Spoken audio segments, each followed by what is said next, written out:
Something different about my face. Got my eyebrows done yesterday. You don't see how they're done.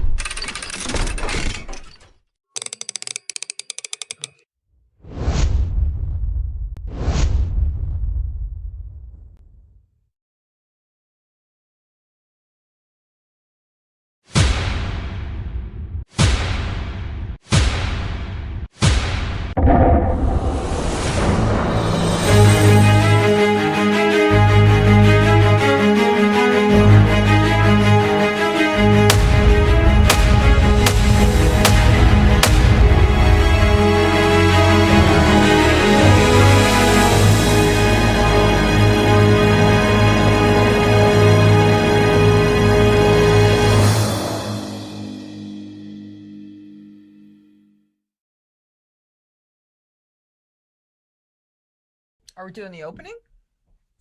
We already did it. Good afternoon and welcome to AM News Network presents Summary Judgment Talk Show. I'm attorney Rachel Beard, joined by Ed Peruta, my legal investigator and president of American News and Information Services. Good afternoon, Ed. And we're here at the American News Media Center in Central Connecticut. We are, and we're going to get right to it. Yes. Okay. An article came out this week, and I wanted to talk about it, and Third Chair handed it to me today and asked if I wanted to talk about it. And I said, I guess we're on the same page. So what is this article? Lamont used private email phone for Connecticut state business, leaving gaps in public records. Oh, please. This goes on all the time in Connecticut, Ed. It goes on in municipalities. It goes on in state government. It goes on with police departments, which I've argued for years violates defendants' rights to have information available to them, some of which may be exculpatory. In other words, law enforcement may text each other on private phones, email each other on private devices or private email addresses, and that is information that defense attorneys never have access to. I think it's really problematic in that context, but it's problematic in a lot of contexts, because you have to say to yourself, why is this information being sent on personal devices? We have some music going on in the background, huh? So as Governor Ned Lamont weighed whether to sign controversial housing and striking workers legislation last year, so this would have been the 2025 legislative session, some of the work unfolded on his personal email account and private cell phone records obtained by CT Insider Show. I have not read this article. I just read the bold print, as Ed likes to say. I read it in bold print. So I'm kind of taking this in as you are, and I'm going to guess how it was found out that Lamont was using his personal email address or personal devices. Somebody else that he emailed or texted revealed the information, because often, how else are you going to know if somebody's doing that unless somebody they're doing it with either comes forward willingly or reveals it to somebody else? That's just my guess. So the result of this, as we've already discussed, especially impacts in criminal defense cases, that left some records beyond the reach of state systems used to retain and disclose public records under Connecticut's Freedom of Information Act. Can I tell you something? I think that Go ahead. I think that even on town-issued cell phones or city-issued cell phones, there's no way they have to maintain the texts that are sent back and forth. Well, there is a solution to the problem. They have a system where the emails go into a certain server, but I don't know how many, if any, agencies have a way to capture text messages, whether it's on a government issued device or not. Connecticut Insider requested last June. Who's Connecticut Insider, Matt? First Connecticut Media. Okay. And did they used to be somebody else, or they've all conglomerated together as one thing now, or? First Connecticut Media is a big news conglomerate. They own like 18 different papers across the state. Okay. What do they own in Connecticut? Did they used to own the Hartford Courant? Nope. Where'd these people come from that work for Connecticut Insider? Do they used to work at other places? Because sometimes I recognize names. No, Hearst Connecticut Media owns CT Insider. They own CT Post, Okay. CT Mirror, Yep. all those places. Okay. So CT Insider requested last June all emails and text messages Lamont and his chief of staff sent during the 3 weeks preceding his vetoes of those bills. The governor's office in October provided emails that referenced text messages. There we go. Did you hear that, Ed? Yeah. It's the only way they found out, because they were referenced elsewhere, that referenced text messages from the governor, but not the texts themselves. Boy, you can imagine what messages were going back and forth during that time, because they spent a lot of the legislative session on that housing bill last year. And then for him to veto it, there must have been some really interesting communications. The records also show Lamont forwarding emails from his state email to his private email address and communicating with his staff there. This practice is not illegal, but Read that one more time. this practice is not illegal. What's the practice? Forwarding your work emails to your private email address. That's not illegal. That's not illegal. No. And then he would, but communication on private devices is still subject to open records laws. No search was done, nor were records provided from his private email or cell phone, his office confirmed, which begs the question, how are you going to make them turn them over? Are you going to do a search warrant? There's no probable cause that a crime's been committed, I guess. Are you going to fine them $1,000 to the FOI? What exactly are they going to do about this? I think that's part of the problem. And they know they're not going to do anything about it. The result, policy conversations played out on personal devices and public records were missing from the response to CT Insider's open records request. Lamont has used his private email in a similar manner for official business for years, records have shown. What percentage of especially high-level government officials probably do the same thing, Ed? I got to tell you, it's got to be a really high percentage. Disgusted.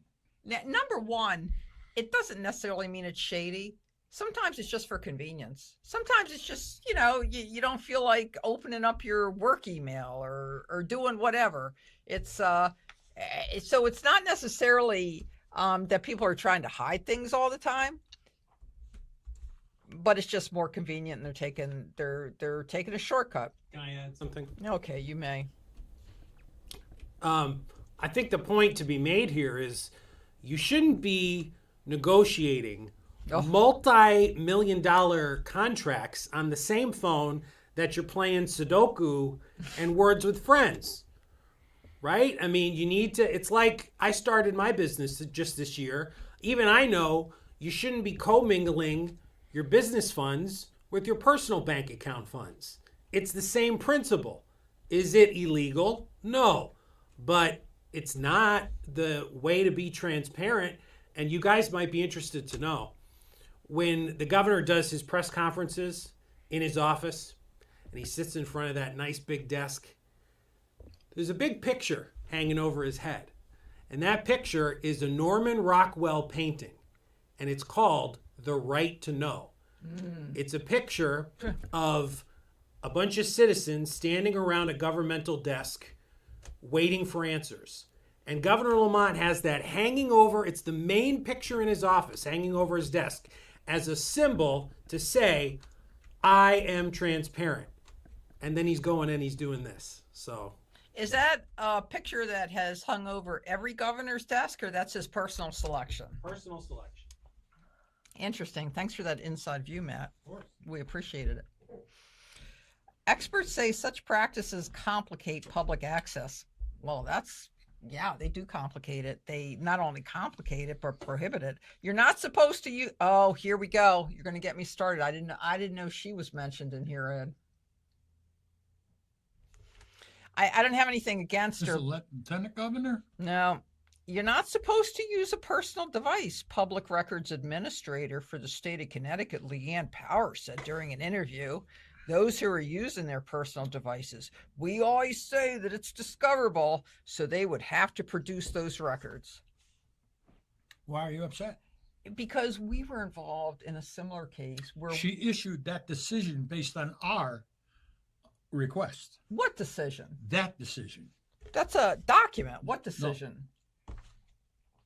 The Public Records Administrator Did she? issued that decision because of our issue. But I didn't even mention a decision. You keep Okay. saying that decision. Okay. Do me a favor. You're better at this than me. No, I'm not going to do that. Public Records, So you're saying Bulletins. she issued this when, like in 21 or 22, around or the time? earlier. Let me. You know why I'm upset? Well, I never dealt with this issue until like 2021. Do you know why I'm upset? Yeah, why? In Rocky Hill, we had a mayor who would receive correspondence from the Rocky Hill community addressed to the mayor at his home. And he one day was talking about, I gotta throw it in the trash. So I said, wait a minute, that's a public record. No, it came to my house. Or no, those are cell phone, that's mine. And I said, no.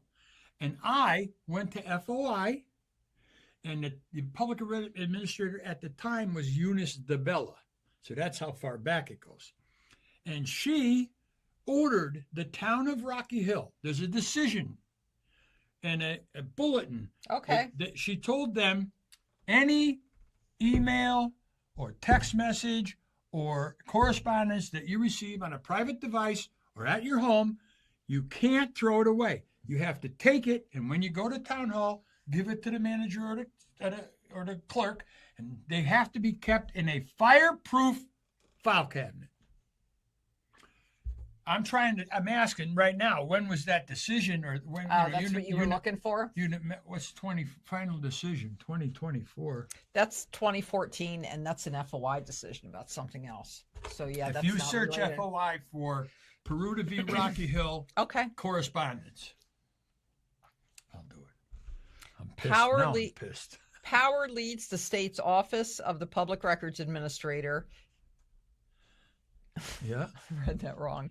Okay, Power leads the state's Office of the Public Records Administrator, a state agency that preserves public records and decides whether records can be destroyed. Now, what was our fiasco with that? We had requested records, and then we learned that a police officer had on his official phone programmed it to delete every 30 days, correct, Ed? Yes. And we knew that. He had said that. He had been interviewed and said that. And but what is done about it? Nothing. Nothing's done about it. And there's no town policy on doing that or not doing that, or how everything has to be maintained. In other words, there's no place for the text messages to go to be preserved. They're all just hanging out there on everybody's phones. And I contend it's town issued and personal cell phones that happens with. Her office has warned against the use of private devices for years. Very true. That would be the easiest way. Electronic messages sent or received in the conduct of public business are public records. Therefore, public officials should not use private email accounts to conduct public business. Reads the office's guidance letter on that topic. Okay, so she does have a guidance letter. That's what they're referring to. I'm in looking here. for it right now. So that's probably good enough. So it's not what device is used that determines whether it's a public record. It's the content of the message. Okay. But in a statement, let's hear what Governor Lamont's response is. Lamont spokesperson Rob Blanchard noted that state law does not require the governor to use a state-issued cell phone or email account. I think he's missing the point a little bit. Do you think he's missing the point? Yeah. I think. Well, let's not rush to judgment. Let's see what else he has to say. The governor's office preference is that official business be conducted through state systems whenever practicable, Blanchard said. At the same time, the office recognizes that communications relating to state business may, in some circumstances, exist on personal devices or private accounts. So that's a really, Okay, so we recognize that you're not supposed to shoplift, but we also understand that on occasion people will shoplift. Okay, it just happens. And when it's practicable, like you need something at the store, but you don't have money, what else are you supposed to do? Right, Ed? I know. Okay. Listen, It makes sense to me. Blanchard To said translate that, it basically all he's saying is, I don't have to do it, I don't want to do it, so I'm not gonna do it. Really? Yeah. And he's going to get away with it. He's going to get away with it. Blanchard said Lamont has produced records from personal accounts in response to past requests. Do you think that's true? Do you think he has? Who we should do an FOI. Please provide all records from personal accounts that have been disclosed in response to previous FOI requests. That would be an interesting one. But he declined to address why no search of those accounts was conducted in response to CT Insider's requester. What systems exist to ensure such records are retained and retrievable? I don't think that was me. I think that's the way it's written. I don't think I read that wrong. After saying all responsive records have been provided, Lamont's staff later said no search was done on Lamont's private phone or email. Reporters were told they would need to provide specific words for the office to search for. no. All it has to do is say Governor Lamont, I'm not. and it's an official You know document. what I said to Enfield when they told me that up there. I think Sheila Bailey, the town clerk, and then the assistant town manager, Steve Belinda. It's almost like they're holding me responsible for telling them how to do a search for what I'm requesting. And I had requested all communications related to the request for proposal that went out for a new town attorney, where they ended up not hiring an attorney, but hiring a firm. And then the town attorney belongs to that firm, and she's going to refer business to that firm, which there's a little bit of an ethical issue involved in that. And so they wanted, now get this, after 30 days, when I told them I'm going to file a complaint, then they said, oh, but we need search terms from you.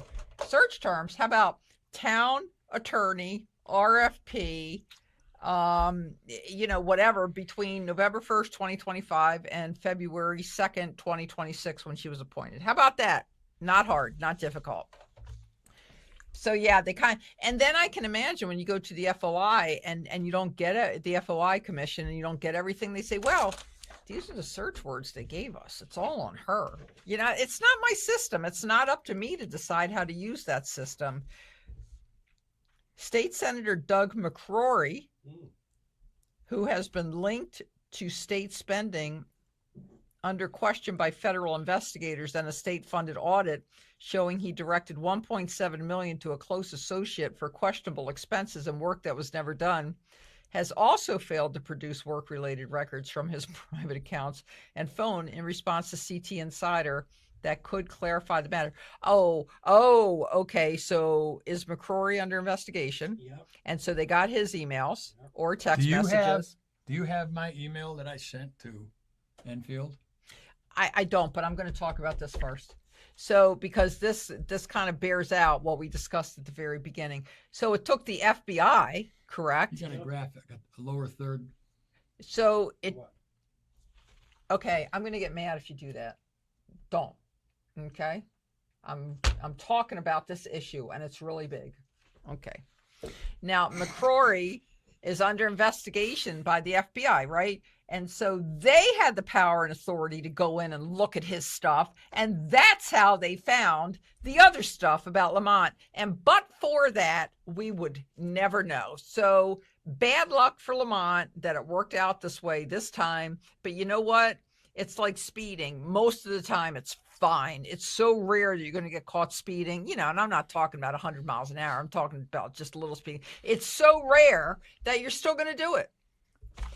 Okay. Connecticut Insider filed a complaint with the state's Freedom of Information Commission seeking to compel McCrory to release the records. During a hearing in April, his attorney argued that staff for the legislature does not have access to the senator's private accounts and relied on McCrory himself to search for records with no independent verification. And I got to tell you, I mean, municipalities and government agencies can say that because unless they have a system set up like they do for, well, I don't know. I mean, on personal stuff, they're not going to have a system set up. So I don't know what the solution to this problem is. I don't know. I don't know what it would be. I don't know. Well, Honesty, but that's no solution. And I'll just point out too that it's not limited to state government. I mean, if you walk into a town hall and the clerk, for example, takes a picture of you with their personal cell phone, they have now just created a public record. And when it becomes illegal is not creating the public record, but if that clerk were to take that photo that they've just created and delete it, then it becomes a crime. Once you've created a public record, whether it's on your personal phone or not, you cannot delete it. You have to retain it in accordance with FOIA. Now, when you're talking like that, are you on the video? Yeah. Okay, because we can only see us. We can't see like the preview and the actual shown. Is there a reason for that? Is there a reason we can't see that today, Matt? I'll try and figure that out. Okay, well, it's because I don't know, like when you're talking and I'm sitting here, am I supposed to like act like I'm paying attention, or can I just sort of drift off if it's not on me? Well, if what I'm saying is not interesting, then feel free to drift off. Okay. Yet records obtained from other agencies show McCrory regularly uses his private email and phone for public business, raising questions about whether responsive records were ever fully searched. His attorney argued on McCrory's behalf his phone was seized by federal investigators in conjunction, I believe, with the reported about grand jury investigation as a possible explanation for no text messages being turned over. McCrory did not return phone calls or respond to text messages for the story. That's kind of cute. He didn't respond to text messages. Shocked. Okay. Well, he doesn't have his personal cell phone anymore because it was seized, and he certainly doesn't want to do public business on, anyway. Experts describe several problems with using personal devices or accounts for official business. For one thing, personal accounts can complicate. FOI inquires, well, I think that's the reason they do it, making it more difficult for staff to search for records and comply with requests.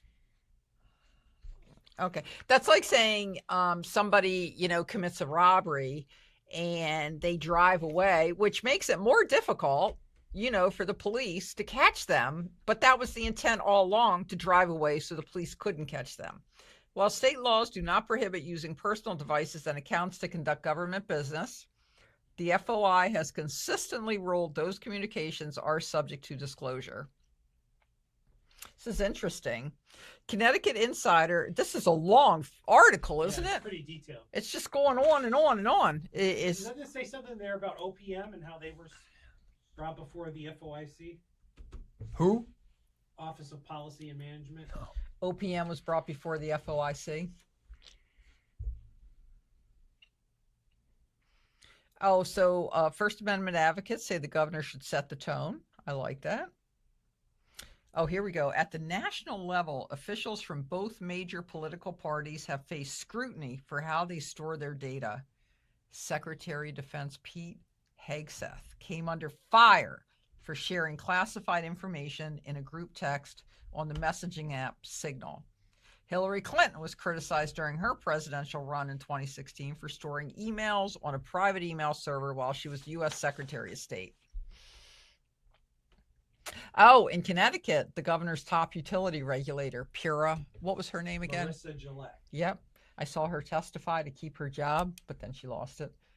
Stepped down amid scrutiny about her deleted text messages that energy company. Now, how did they find out about her deleted text messages? She must have sent them to somebody else. That's how they found out.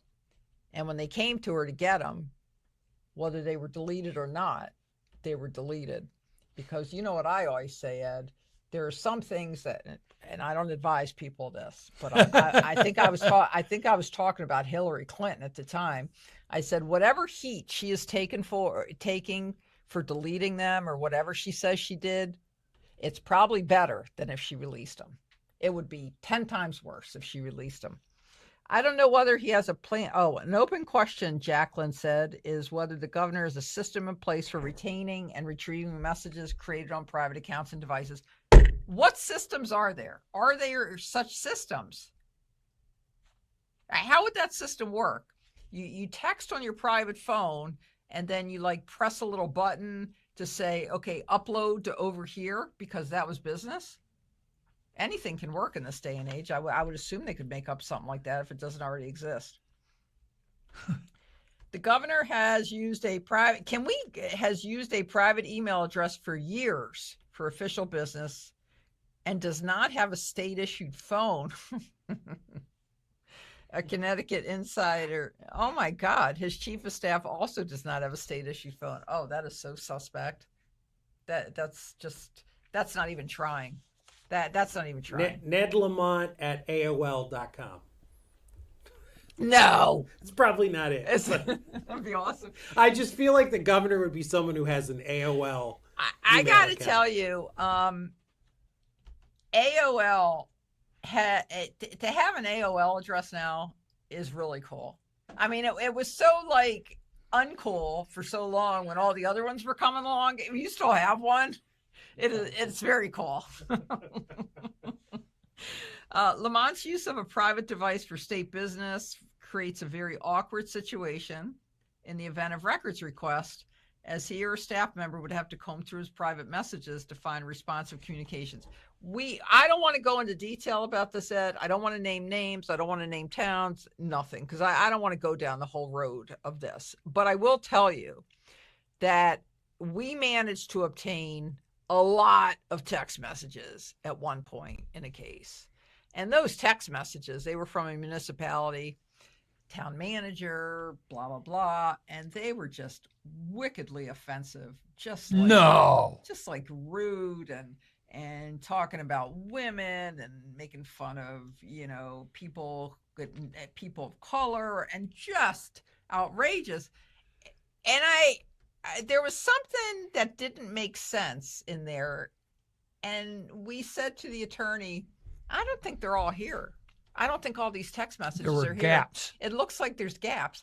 And they said to Ed, geez, if we were going to leave some out, would we have ever left anything that Like terrible? this in. Yeah. And I said to you, well, that's the way you always do it. You leave some stuff in there that's bad. And so you can come back and say exactly that. But believe it or not, there's stuff that's even worse than that. And sure enough, that came true because we got the rest of the text, or at least we think we got the rest of the text messages. Who will ever know? In June, CT Insider requested all sent, and I watch police interrogations on these shows on YouTube. And that's what people will do also when they're being interrogated. They'll like admit some stuff to make it look like they're being honest, but they won't admit the big stuff that they're really looking for. But those interrogators, they know how to get to the root of the problem. They make them confess. 4 months later, over 1,000 emails were turned over. Let me see. In June, CT Insider requested all sent communications from the governor and his chief. During the three-week period, Lamont was weighing whether to sign or veto controversial legislation. 4 months later, over 1,000 emails were turned over, including incoming messages CT Insider never requested, and declared the request complete. Yeah, that's a big trick, too, in discovery in court. More so probably in the past, but, they request documents that are probably helpful to them and not to you. So you turn over 5,000 pages, and in those 5,000 pages, there's 10 pages that are the ones they don't want you to see. But there are programs now that go through discovery pretty fast, so those days are somewhat over.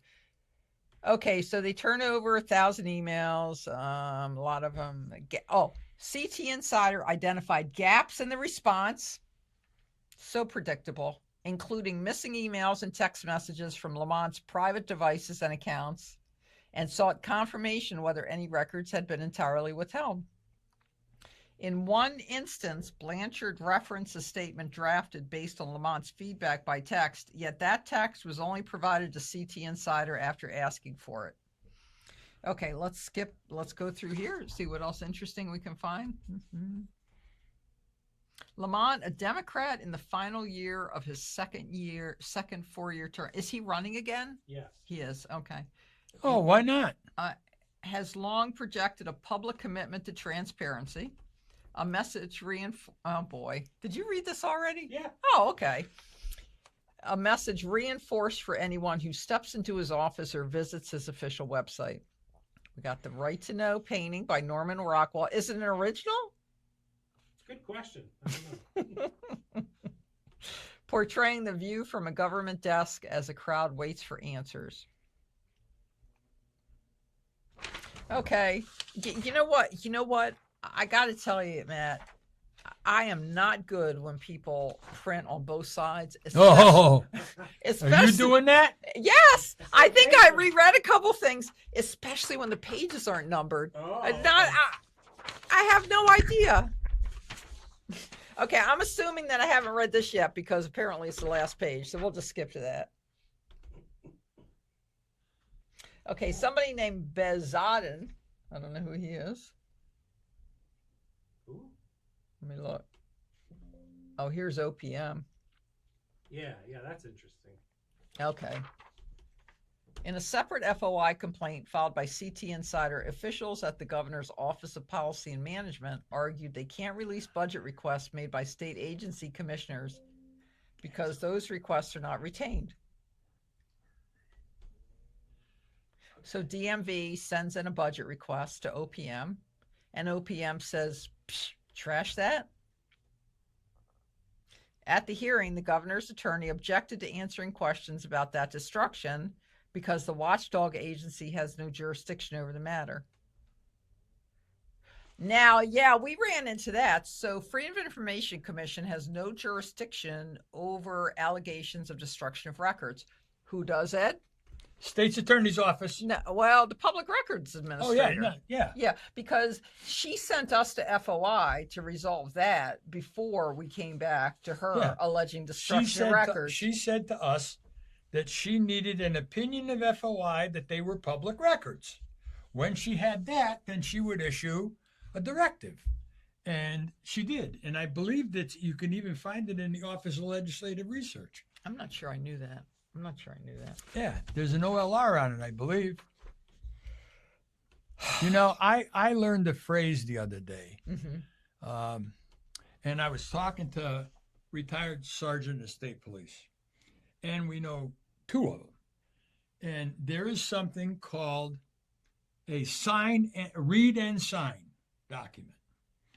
And I believe that every year, every time something is told to an officer, like how to handle an FOI, like the records clear, here's a directive, read it and sign it. And if you violate it, you pay the fine to FOI.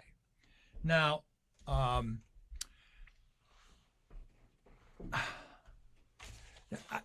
trying to do something. Well, To me, this is you keep on to that me edge. this is very important. I know. Believe me. It is important.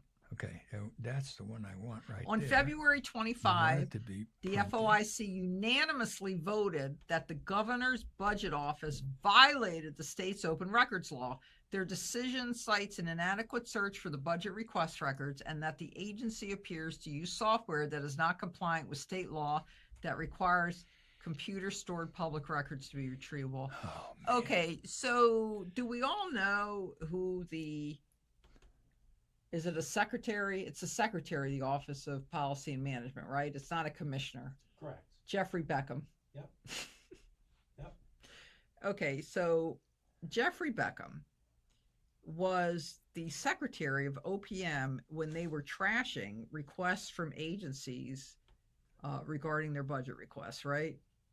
Well, I had the opportunity not too long ago watching CTN, and Mr. Beckham, I guess in 2010, applied to be a judge of the Superior Court, and he made it through. And for 16 years, his name's been sitting there wherever it sits of people that have passed the vetting process. And this year, 2026, Governor Lamont decides to nominate him to be a judge after 16 years of his name sitting on ice.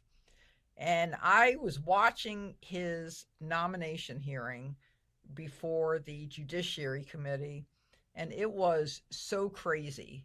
It was crazy. He had absolutely no qualification to be a judge. I believe he said he hadn't been in a courtroom since 1990, and maybe Since he was an intern. since an intern, a temporary clerk. And he said that helped him a lot watching the other attorneys. And even though he knew obviously he was going to be nominated, he knew his hearing was coming up. They asked him, well, when was the last time you were in a courtroom? Well, he hasn't been in one. Have you watched any proceedings? During the past couple of months, why wouldn't he have gone to court and sat and watched and talked to people? That way, at least at the nomination hearing, he could say he did that. He kept saying that he was going to it's going to be a learning curve. It's interesting. It'll be great. I can rely on the staff in the courtroom. No, they have their jobs. You're the judge. You can't be turning around and saying, what should I do? That's crazy. They even I even saw a video making a joke out of that where, the judge comes out on the bench. He has no idea what he's doing. He's asking the clerk all the questions. You can't do that. You're the judge.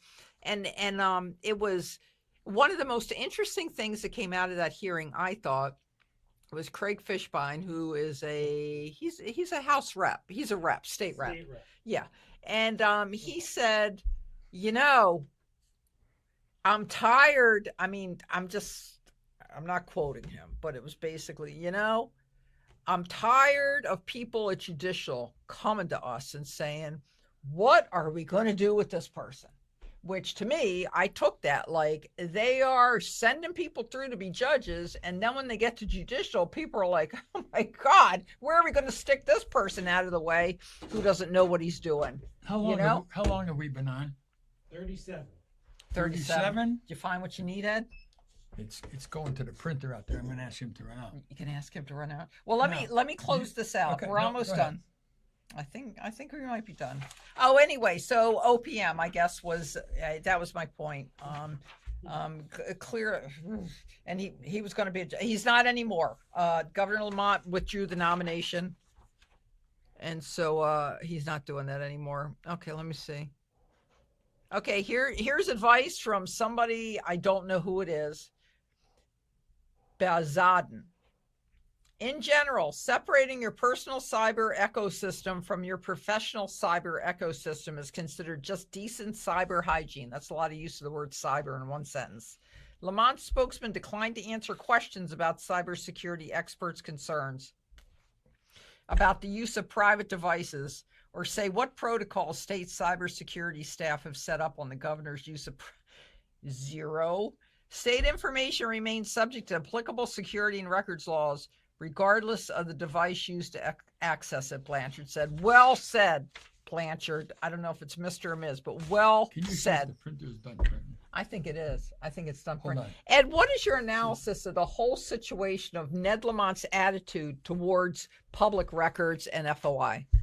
He's the top, correct? How would you sum it He's up? the governor, so he's the top of the state pyramid, Yes. correct? Yes. Under him, he has a lieutenant governor, he has a commissioner, he had this, that, and a row of people. Everybody's in charge.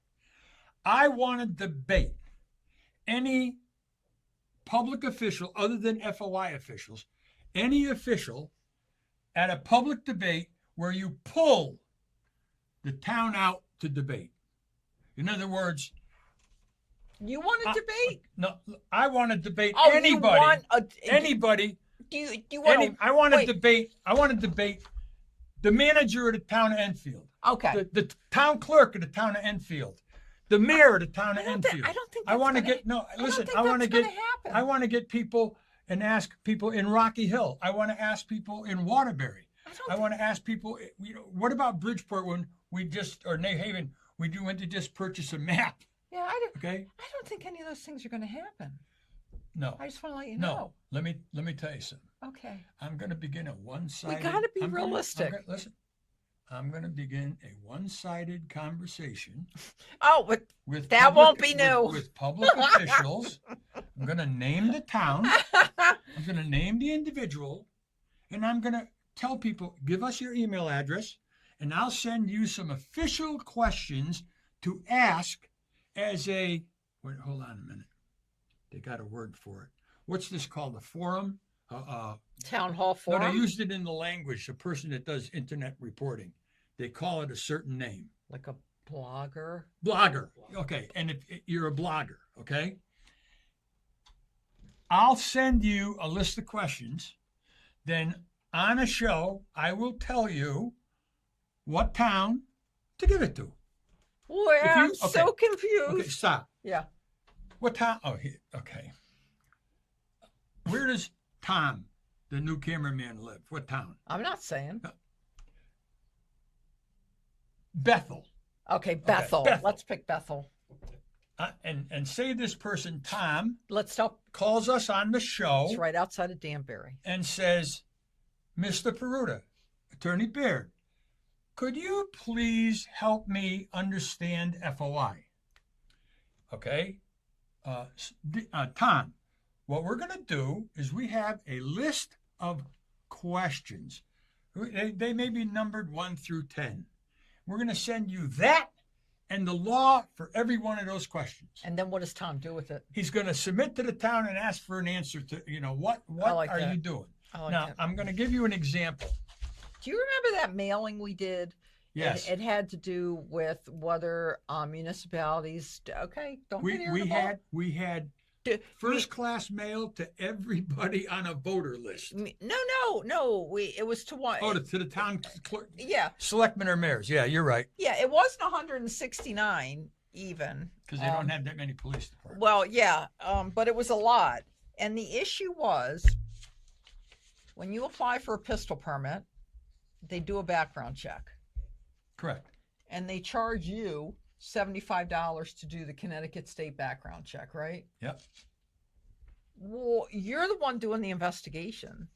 Why am I paying for you to do a background check when you can do it for free because you're a law enforcement agency? There is That made no sense. And there is a phrase in FOI in charging people, and it's called retrieval and return. How long does it take you to walk to the file cabinet, find the file, walk to the front counter, and put it in front of me? Mm-hmm. That's prompt.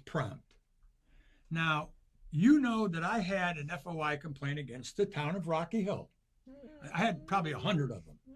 And finally, the town attorney called me up and had me meet him in his office because I had several cases pending. When did this happen? Oh, you'll get mad at the year. Mm-hmm. But this is how far back the problem goes. So it ended in 1995. So the town attorney calls me into his office and he said, Ed, we are going to solve this now. He said, define prompt. And we came up with, well, if it's within walking distance in the office, immediately. If it's off in a closet someplace, 2 hours. If it's in storage down in the basement or some other building, 10 days. But you better. Just hear me out. They offered those terms. Meetings open to the public, who can go, and it was to settle the case of Peruta v. Pianka. I signed it. A couple of years goes by, a new town manager and council's in, and they're not complaining. I said, you're in violation of Peruta Pianka. And they said, well, we can't do that. It's too labor intensive. I said, I don't give a shit. That's your settlement, not me. So when I got done suing the chief and got my $35,000, the one case that was left over from federal court was the state case, breach of contract. Filed the town. They gave me another $15,000 if I would tear up and throw away the Peruta Pianka agreement. Now, the question is, retrieval, return. I think it's much more complicated. And wait a minute. And if you give them a thumb drive, they charge you nothing for the records. If you have to buy them in the town of Rock Hill, they're paying $5, $6, $10 for a goddamn thumb drive. Yeah, I mean, nowadays, if it's records, most of them just email them to you and don't even charge anything. If it's records, if it's PDFs, they just send them to you. Okay, so now- I don't know how we got off on that, but I will comment on the prompt. Prompt is a relative term, Yes, extremely relative. FOI has defined it. It's like in a combat situation Oh, At a here we ma- go. at a My ma- expertise. at a MASH unit, Yeah. Oh, that's not my. Okay.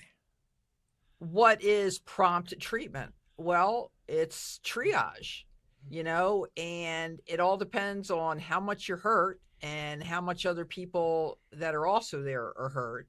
What defines prompt? If you're the only one there, then prompt would be, you're getting to me right away.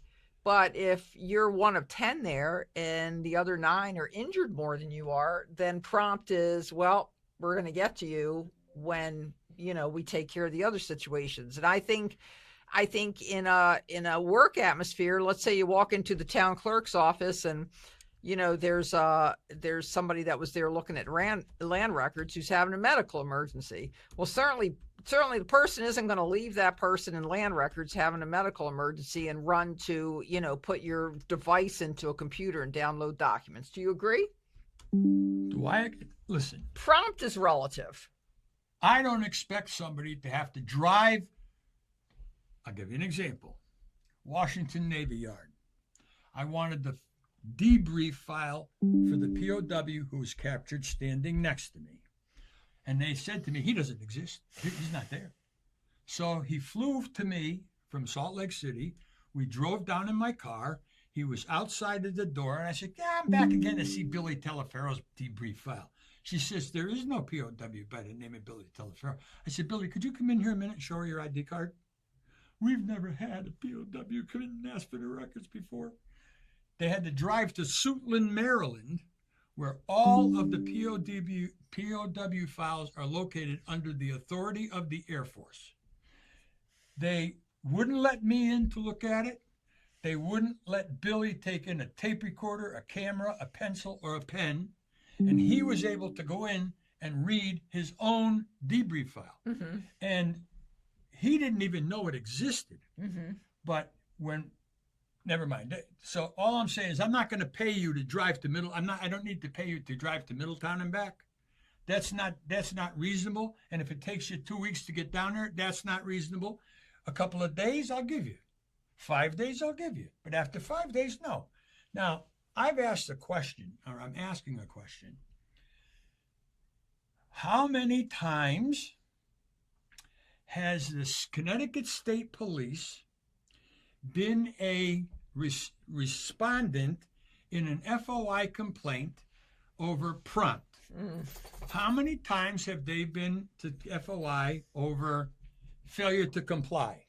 Yeah, I don't even think prompt is an issue with them. I mean, you're It not. sometimes is if you've waited 2 months. No, getting the records at all, to me, is a miracle. Forget the prompt. I mean, I made a request on August 12th, 2025, and I'm still waiting. And I've communicated. It's at the portal. I've followed up. And what are you going to do? File an FOI complaint and wait another year, and then you go to the hearing, and what's going to happen there? Yeah, and that there's no incentive for them to do it. Don't you have to file an FOI complaint within like a certain time period? Yep. too? Yep, and you just keep renewing it. For example, you file it on August 12th, 2025. Within 30 days, you say, I'm renewing my request. Another 30 days, I'm renewing my request. And you do that to be cautious, but on the other hand, it's 30 days from the denial. So if they never contact you to deny it, I don't know, when does the clock actually start to run? But I think renewing the request is probably the safest way around, So, we all set? We Not good? yet. We're not going anywhere until this is answered. Mm-hmm.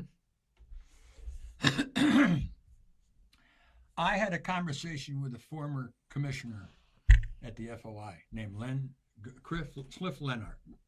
and he had some other job before that. Mm-hmm. And we sat in his office, and I was talking to him. I said, this is crazy. Why do I have to keep coming back here? I said, if you have somebody that's here for the 100th time, serve them with $1,000 max. Give them the maximum $1,000 civil penalty. He said, Eddie, if we do that, they're going to put this commission out of business. And you don't think that there's now been an FOI request? There's now been news media about what he did with his email, that he's not going to be tightening shit up, okay? And you'll see the FOI, if they rule in the media's favor, he ain't going to like it. And they're already chopping away at it every time, all places you talk, Mm-hmm. okay? Once you give me the start date, okay? Okay. I don't like it when you work on your computer when we're doing the show. You do? I don't. Oh, I don't. It disturbs the flow, okay. and people don't And like I- to watch and somebody you know- and clicking you know on a something? computer. You know something? I apologize, but all the time I was typing, I was listening to what you're saying. It And there does- was no it doesn't reason for matter. me to interrupt you until you asked for my opinion. Mm-hmm. I think it's a great topic. And we've got time. You can sit here and just watch. I'm not In doing this for April. more than an hour. No. In April of this year, Uh-huh. I sent an FOI to the Enfield town clerk. And Okay. and here's who I sent it to. Okay. Sheila Bailey, Enfield town clerk. Alaric Fox, chief of police. Matthew Koppler, Enfield town manager. Gina Seleka, whatever, Sakala. Slick, the mayor of Enfield. John Santinella, the deputy mayor. Also a Linda state rep. Allegro, Maya Nicole Matthews, Cynthia Mangini, Bob Crisati, Aaron Thomas, Zach Zamani, Carol Hall, Maria Freiser, and Lori Ernro. To the council, to the managers, to the mayor, to the police chief. Okay. Subject of my email, of this email, to access and examine public records prior to requesting copies of same. This is a formal request for access and to inspect public records from 11/1/25 through the date of this request. Whatever, okay. To begin this request, I am requesting prompt access to examine the following public records. Mails sent to or received by the Enfield town manager and any public or privately owned electronic devices such as cell phones, computers, which are used by the manager, or communications about Enfield related matters for the period of November 1st, 25 to this date, April. Okay? Mm-hmm. Now, okay. I'm not going to go through the whole thing because it's too long. Now, I had asked for, in a separate request attached to this, And- a detailed list of current charges to the general public for copies of public records. You go into a building, you buy you get a copy on a copy machine. Tell them you need a plot plan, okay? You need something that they print on that big printer, okay? The cost to obtain the single digital cost of a single digital photograph, price of a single body camera video clip, a group of body camera video clips. If say I want 100 of them, and I give them a 5 terabyte hard drive, okay? How much do they charge for a single CD? Because they're still giving it out on CDs in places. No one has a CD player anymore. Single CD, Mm-hmm. 32 gig USB thumb drive, a 64 gig USB thumb drive, and thumb drives, cost for thumb drives. All right? Now, I didn't put on there SD cards in all the different sizes, okay?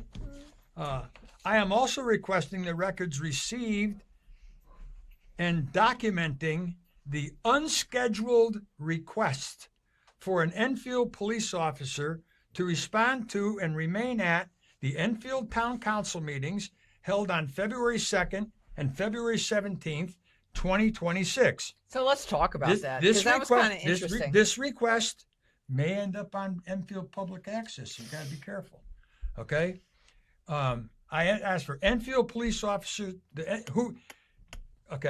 responded to the meeting on February 2nd and February 17th. This request includes any phone call, any incoming phone calls that may contain an explanation of the reasons provided in the requests and the related computer-aided dispatch CAD records from the Enfield Police Department. So let's explain Now, why we're asking for I that. don't think that officer that was at the town council meeting had a body camera on. But go ahead. Now you can talk, and then I got more to say. Well, we went to I just think it would be far more interesting to know the background of why you're making that request. We went to the February 2nd, 2026 town council meeting up in Enfield. Yeah. And you were there with a tripod and camera, correct? Yes. I went up with several tripods and cameras, and there was a person there that I gave a tripod to because I didn't know him. He had an issue, and I said, "Here, take this." And at the end, he said, "You want?" I said, "No, keep it. It's okay." Well, but you went in and you only had a tripod and camera, right? Correct. And actually, he was our backup photographer, Mark, and he came at my request. Just, you always want to have a backup, and I'm glad we did. Or a Coke. And so he set up a tripod with a cell phone. Right. And I was there, and his spouse was there. So there were four of us, basically, I guess you could call, on the same team. And he got there first. And was waiting up at the reception desk. And was told by council member Santinella, who's also a state rep. Isn't that the deputy mayor? Yes. Deputy mayor. In other words, he was standing there. Somebody came out and told him the meeting was closed, and they come out and get him when it was over. Exactly. So we showed up. So then we showed up. And I looked down, and the doors were closed. I said, "Well, what are you doing here with your camera and tripod? Why aren't you?" "Oh, they're in executive session. Right. They can't be disturbed, but they're going to open the doors as soon as the meeting is over." Yep, he said that. So Rachel's standing to the left of me, and she's saying, "What do you mean? They're transmitting right now." It was live streaming. And I said, "Wait a minute. You have to have the meeting started if it's going to be live streamed." Right. The public can't, yeah. So I went down to the door. You don't live stream executive session. It's a session. closed door. It's got two of those rectangle windows. Loopholes. And I'm looking around. I didn't want to open it and disturb the meeting. So I'm signaling to the manager, the deputy manager, and the people on there. I'm going like this. What's going on? So I guess it was the deputy manager came around and opened the door. So what's the problem? I said, "Is the meeting started?" He said, "It just started a while ago." I said, "Why isn't the public in here?" So I opened the door and I came in, and I guess that really freaked out the mayor, because normally they would open the chamber, they would let the media set up, and then they would start the meeting. They give you like 2, 3, 4 minutes to set up your cameras and stuff. So after then they went whatever, and I interrupted. I said, "Excuse me." Let's set it up first. So they're sitting up there, and you aren't even close to them. You're down here, and you set up your camera. Now, are you sitting in the seats for the public? No. But you're up here, and I've seen Channel 3 up there. They do the exact same thing. They get closer than where the public sits. And then Mark set up his camera. He was sitting in the middle of the front row, where the audience sits, going like this. Yep. I was sitting over on an angle, so I catch a profile of the speaker sitting at the desk. I could catch the town clerk who was sitting up there, and I could swing my camera if I wanted to cover the rest of the council. Yep. That was my position. I chose not to interfere and just stay there. But after they just buzzed right through it, I said, "Excuse me." Yeah, I said, "Excuse me." I said, "You didn't legally start this meeting. When did you start? Why didn't you let the public in? You know, da-da-da-da-da-da. I said, I have now missed the reason that you're talking about. Well, if you don't like it, you can go watch YouTube. Yeah, you can watch it on YouTube. We're on YouTube. You can watch it on YouTube. Well, that lit a fire under my ass. And I have now, for those people in Enfield, established a legal residence Come on, in Enfield. let's stick Now, to the story. Okay, just hold on. So now I said, I want to find out how much these people know about FOI. I want to see the mayor and the deputy mayor's text messages to each other. I want to see any Yeah, but pictures. I want to stick to the point where we explain why the police officer came. Oh, because You got up they and had said a recess. something. No, you said something, and then they had a recess. What did I say? You got up and you said, wait a second, I wasn't in here when you started talking about this amendment.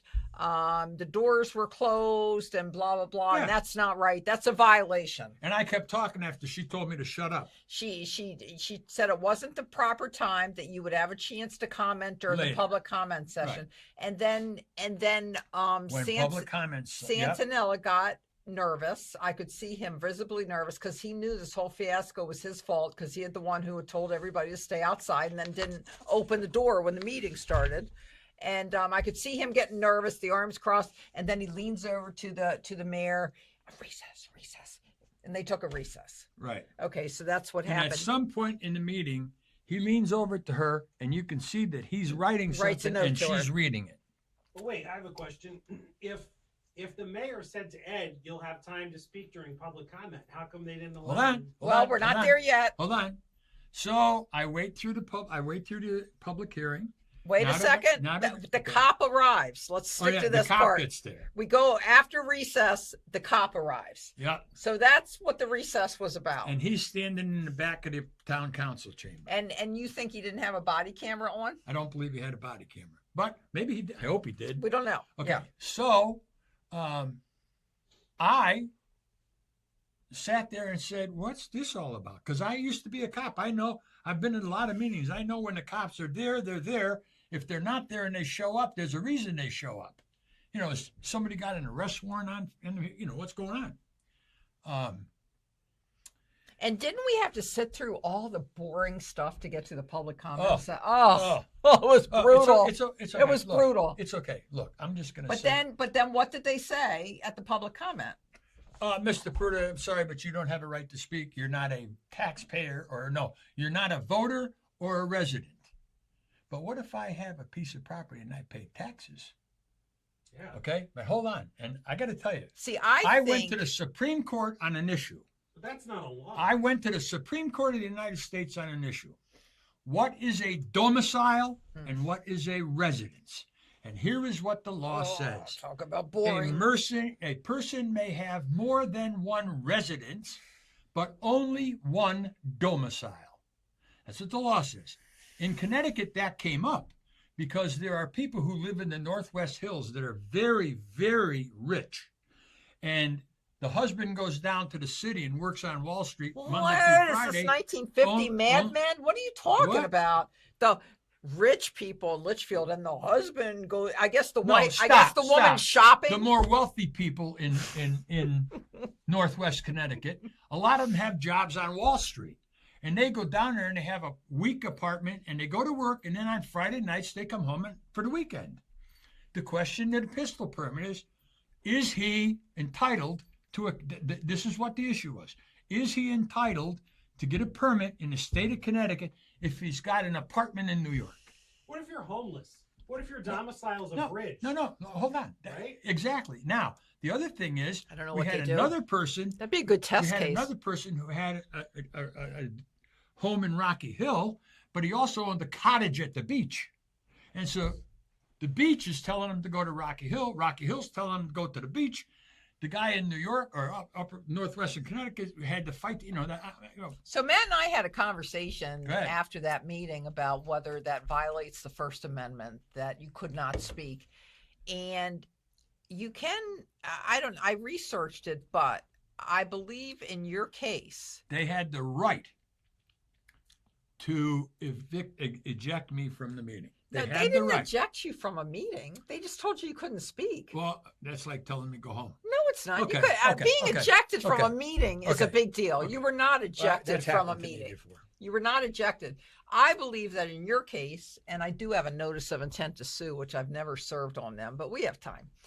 In your case, they were prohibiting you from speaking because of the content of your speech, and that was made clear. Only the content. Only Now- that, now yeah. let me explain.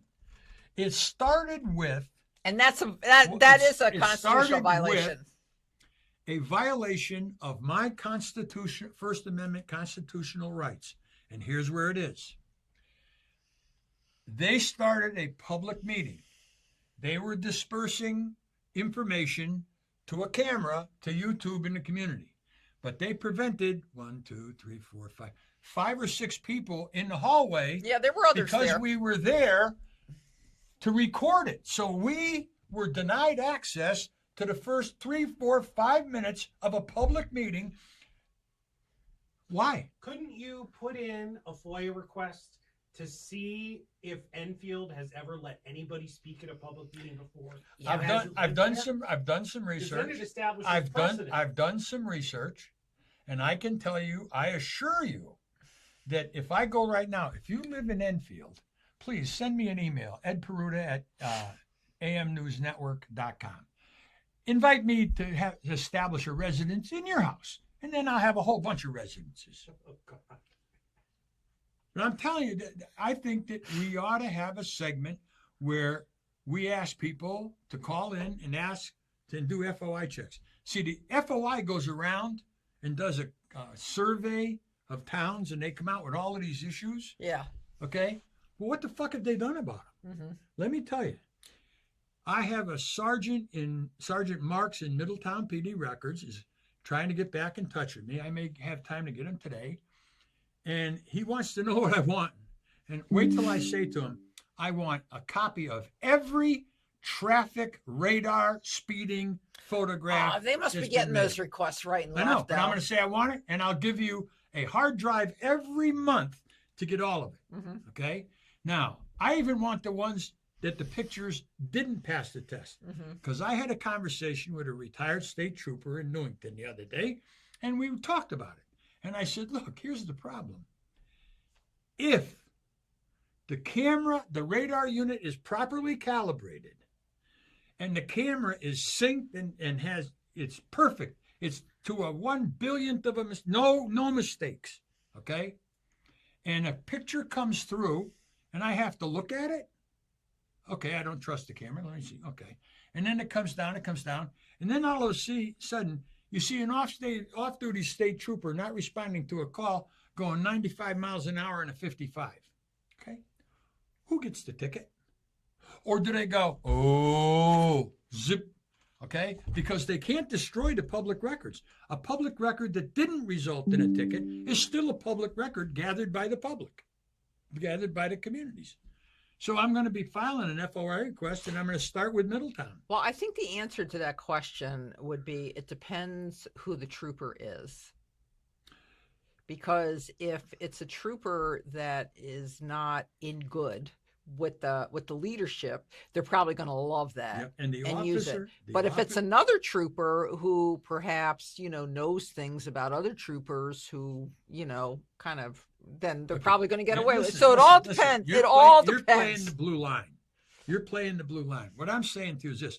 The first officer that I called down and asked to speak to about this issue, he told me, I got a ticket. I had to pay it, because he got caught speeding on the radar. What do you think? And now, I'm just telling you, I understand law enforcement's reason to speed without lights and siren. You're in back of a car. You're trying to get as close to it as you can before he steps on the gas. Well, let me find. Go ahead. I'm just Okay. looking for something. No, I you're trying to prevent me from reading this. I just want to, there's some sections in here. Okay, so I had asked for records of what happened at that meeting, right? And so here she says, no, we may have submitted this to her, the actual verbatim of what was discussed at the meeting on February 17th, 2 point something minutes into the, I may not have printed that part. Oh yeah, this is when we weren't there. Well, I wasn't there. February 17th, 2026. I was there, but we left before the end of it. And Deputy Mayor Santarella, who was also a state rep, who I understand voted against making tips non-taxable, said, I am very, now remember, he's the one that was responsible for the whole fiasco on February 2nd, because he's the one that told the people in the hallway. Can they I say couldn't come something in. before you go any further? It's short. Okay, Santinello voted against making tips non-taxable. right. The business, the tips, according to law right now, belong to the owner, Right. I didn't know not the that. waiter. He Okay. has to give them, but he doesn't have to. Uh-huh. He controls that they're his tips, I not didn't know their. that. Oh, yeah. So is he going to get them tax free? I didn't know that. Yeah. Okay. Deeper. I am very, this is what Santinella said when I wasn't there, when Ed wasn't there, when Mark wasn't there. So he wasn't brave enough to say it in front of our faces. And I got another comment about this. So I'm very pleased. Okay, while I'm doing this, Matt, can you look up and see if there was a circus in town in Enfield recently? I am Or a carnival. Okay. mainly a circus. I'm very pleased. I was in the council chambers. I'm very pleased with the attorney that we have, and I think that we did everything appropriately in the way that we handled it, as much as Ned Lamont has, with respect to the outgoing party, to make sure that their integrity and they were treated with dignity and respect, without sitting here and going through a whole host of reasons why. A public forum, which we could well have done, but we chose not to do that because that would not have been appropriate, and frankly, we would have been taken to task for doing that, and it wasn't necessary. So we chose to forego that. And what did we get? Stop right there. Read that last sentence again. I know. We what? I don't know. I don't know. And frankly, we would have been taken to task for that, and it wasn't necessary. So we chose to forego that. And Forgo that. That's and right. what we did, and what did we get? A squad of people coming in here, cameras blaring, threatening us, trying, Ed, where's the rest? Trying to intimidate us. We're not going to deal with that. And we're not going to face them face to face when we say this either with that. And we're just not dealing with that. I don't go protest the company that didn't hire me. You didn't get the job. You move on. Seems to me we're going to just turn this into a circus. Not going to just let that happen. So I already described what happened. Ed came in. Mark was there. I was there. And Mark's wife was there. And when was the last time a circus was in Enfield? Yes, circuses. 1945. Circuses have performed in Enfield, Connecticut, including a scheduled visit from Circus da Silva in April That at was it. the Parish Field on Main Street. Okay. Okay, so I went to a budget meeting in Enfield the other night, town council meeting, and it was just me and Mark and his wife, and he was recording. Good. And because there had been some indications, or there had been a non-responsiveness to questions about whether that meeting would be televised or not. So we wanted to make sure that there was recording of it. And then they didn't want to have to say to me coming in, "Oh, we don't have YouTube tonight." And Okay. yeah, you weren't there though. You ended up not going. I'd like to start making some comments. So when I walked into that meeting, Cindy Mangini, one of the town council people, Yeah. who I understand wanted to run for state rep or something, but was pushed out, like, you know, a piece of Is yesterday's. she the gray-haired woman? No, Oh. she's the one that when we first went in there, she whispered, "Here comes trouble," when she saw you. Oh yeah. So- The first time we were, because I used to be on Cox Yep. up there, I advocated that the town council meetings should be broadcast out to the community. Look what they're doing now. They must have spent tens and twenties, thousands of dollars. I cancel. think we first went up to Enfield in 2024, so it's been a while since she said that. And It has been. so I walked into that room, and probably most of the council people were there, not everybody. And she said, "Oh, the circus is back in town." Now that can be taken two ways. Okay. So look. I'm not done. So I sat down, And I thought about it a little bit and I said, I can't remember what I said, but I confronted her on it. I said, were you talking to me when you said the circus was back in town? I didn't yell it, but I You got said, in her face. oh yeah. And she goes, oh no, the circus is in town. And I know that she was talking It's at like me saying, fuck you, trooper. The trooper's going to arrest me. I said, you better find out the dog's name in my truck for looking out. Yeah, the so window." I know she was talking to me, but I did Google that night, and I think a circus was in town. So what could I say? I couldn't Okay. say anything. Now, here's what I want to say. Except the people on the town council of Enfield, they really don't like to confront you face to face with their issues. They like to talk around your back, or they like to drop, ambiguous Okay. statements. I'm going to ask you 2 questions based on the conversation we had. This is a test of the show, okay? Does Santinella hold any public positions? He's a state rep. Oh. And does Santella hold any other public position? No, he's a deputy mayor at Enfield. So let me get this straight. He's a public official in Enfield, and he's a public official in the state of Connecticut. And in the town of Enfield, he clearly participates in violating the state laws that as a fucking state rep, he ought to know. Or where did the decision, was the town attorney consulted before you did this? They have never provided me with a videotape of the portions that I met before I came in. That would have been mitigated some of the issues. Mr. Peruta, we're sorry that the doors weren't open, but we have taken from the beginning of the meeting, Pledge of Allegiance, prayer, whatever, until you walked in the door, and set up, we put that on a videotape or whatever, where it's sending. You know what I would have done if I were the mayor? Santinella is a flaming asshole. Look, he it's doesn't- happened. I he know you do- like to do he- this, but he you don't doesn't need to know do the it. law. Okay, He- you don't okay. need to do that. You don't need to do that. Okay, you're here to calm me down. I know. If I were the mayor, and I didn't like you, which I think it's clear that is the case, and you came in and said that, I feel like I would have been like overly. I would have said, Mr. Peruta, we'll start the whole meeting over for just you, okay? How would you like that, Mr. Peruta? Okay, everybody, let's do that prayer. Let's do that Pledge of Allegiance. Let's just do a whole big do-over, the whole meeting. And you know something? That would have complied with the law. It would have. Because the commission, and with that statement or that theory, the commission could say, yeah, okay, that meeting's void, do another one.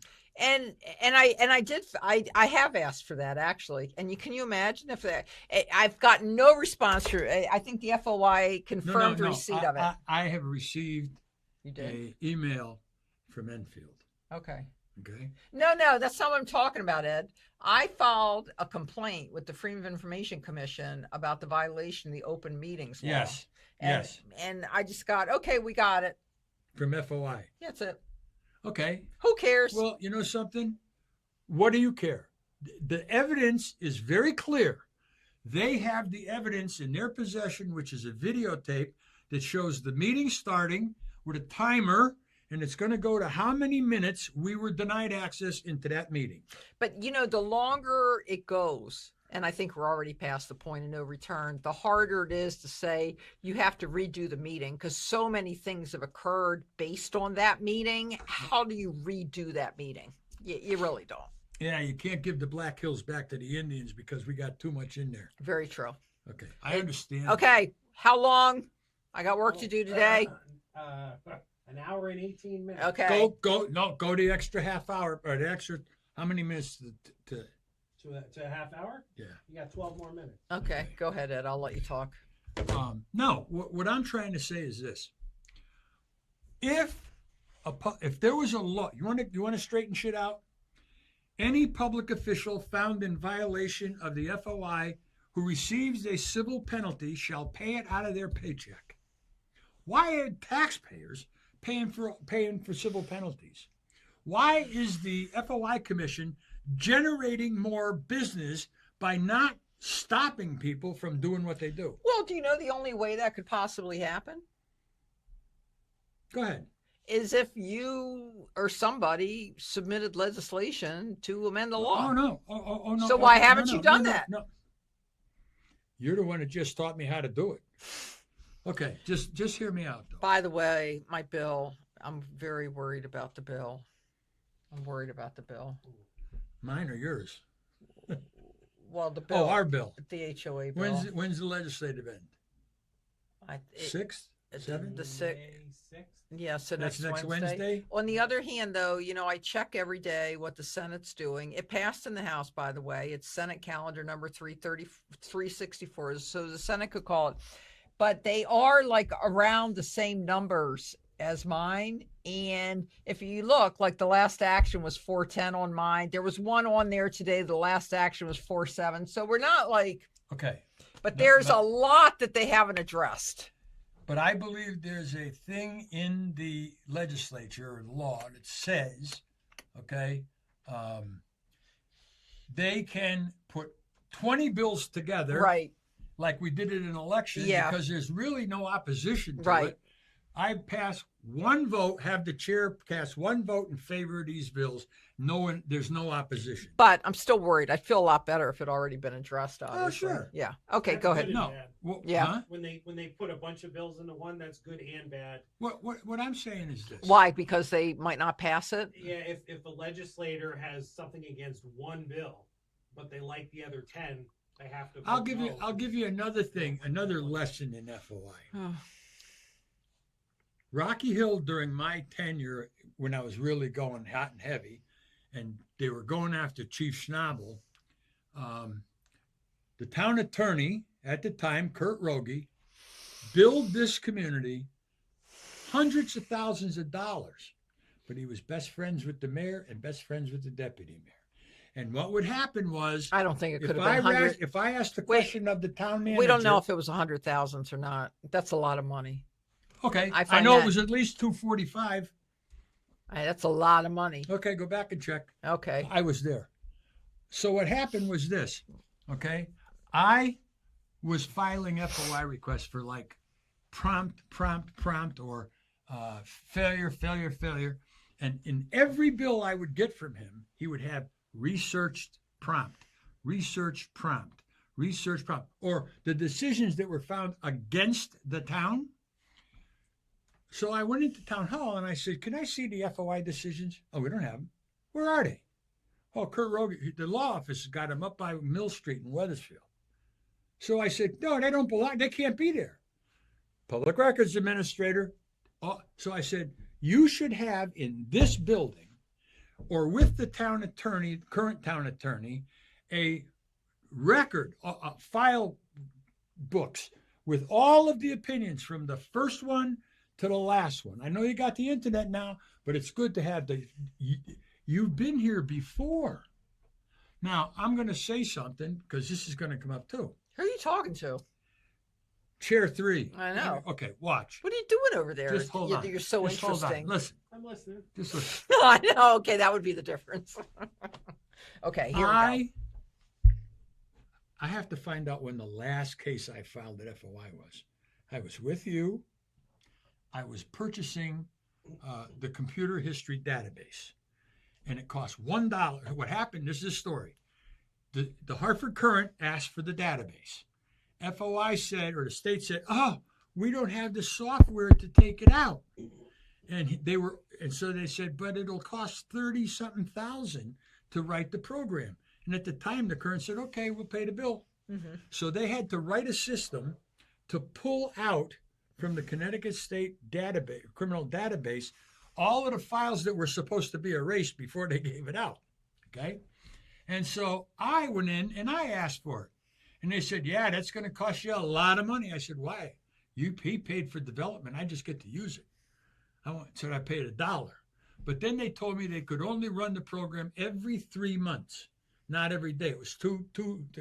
But here's what they said at the FOI hearing when I had the issues over the database. "Look, it's not capable right now." And I said, "How long do you need to complete the database so that you can pick it up on a thumb drive?" 4 years, they said. I withdrew every one of my cases that day. You were with me. I drew them all. I said, "Okay, I'm not going to go through with this." I'm going to wait the 4 years. I'm going to wait 8 years. And if I walk into that building and you say it's not done, I want to know why. Because there is a statute, a regulation, something that any computer software brought into the state of Connecticut for use on a laptop, a desktop, or a mainframe has to have a provision for the retrieval of public records. It has to have it. Now, I asked one time, there was someplace across the river, and I asked them for that. Oh, well, we can't. And I said, look, why are you putting out machines, because they had vended machines to the state, when you're not meeting that specification? I went to the guy who won the bid that was supposed to have that in the program. So, yeah, there's a lot of shit to talk about, but I feel that I'm going to always be talking about this rampage at FOI started with the mayor of Enfield. Mm-hmm. You know, so now how many minutes have I got? Let's close it up. I mean, you're at an hour and 25. Yeah. Yeah. Okay, listen, we'll see you next time.